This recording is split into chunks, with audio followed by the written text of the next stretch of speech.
بسم اللہ الرحمن الرحیم۔ آج اس ویڈیو میں ہم بات کریں گے خواب کے اندر کھیت دیکھنا، سبزہ دیکھنا، تمام تعبیریں اسی کے متعلق بیان ہوں گی۔ حضرت علامہ ابن سیرین رحمۃ اللہ علیہ فرماتے ہیں، اگر کوئی انسان خواب کے اندر سرسبز و شاداب کھیت دیکھے، سبزہ دیکھے، تو حضرت فرماتے ہیں اس بات کا اشارہ ہے کہ اللہ تعالیٰ اس کو اور اس کے علاقے کے اندر بہت سارے نوجوانوں کو رب تعالیٰ بیٹے عطا فرمائیں گے، فرزند عطا فرمائیں گے۔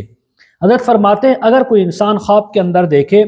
کہ وہ خود کھیت کو کاٹ رہا ہے، سبزے کو، یا لوگوں کو کاٹتے ہوئے دیکھا ہے، تو فرمایا یہ بہت زیادہ لڑائی اور فساد ہونے کا اشارہ ہے، اور اس لڑائی کے اندر بہت سارے لوگ مارے جائیں گے۔ حضرت دانیال رحمۃ اللہ علیہ فرماتے ہیں اگر کوئی انسان خواب کے اندر کھیت دیکھے، سبزہ دیکھے، تو یہ اس بات کی علامت ہے خواب دیکھنے والے کے دین کے اندر بہتری آئے گی، بہت زیادہ اضافہ ہوگا۔ اگر کوئی انسان خواب کے اندر کھیت کو کاٹتے ہوئے دیکھے یا خود کاٹے، تو حضرت فرماتے اس بات کا اشارہ ہے اس انسان کی کوئی دلی جائز مراد اور آرزو پوری ہوگی۔ حضرت جابر مغربی رحمۃ اللہ علیہ فرماتے ہیں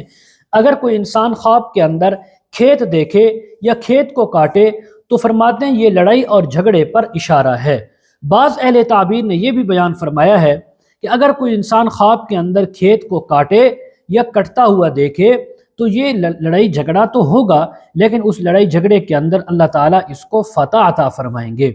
اسی طرح حضرت اسماعیل اشعث رحمہ اللہ تعالیٰ فرماتے ہیں خواب کے اندر کھیت کاٹنا یہ اس بات کا اشارہ ہے کہ خواب دیکھنے والا انسان مرد ہے یا عورت اللہ کا کوئی حکم بجا لائیں گے، اللہ کے حکم کی فرما برداری کریں گے۔ اسی طرح خواب کے اندر کھیت دیکھنا حضرت فرماتے ہیں یہ غریب غربا کے اندر اپنی خیرات یعنی مال بانٹنے کی، مال ان کو تقسیم کرنے کا بھی اشارہ ہے۔ مزید اگر آپ اس کے متعلق تعبیریں، وظائف، مسائل پوچھنا چاہتے ہوں، استخارہ کروانا چاہتے ہوں، آن لائن قرآن مجید تفسیر پڑھنا چاہتے ہوں، بچوں کو پڑھانا چاہتے ہوں، تو پروفائل میں میرا واٹس ایپ نمبر موجود ہے، آپ اس پر میرے ساتھ کانٹیکٹ کر سکتے ہیں۔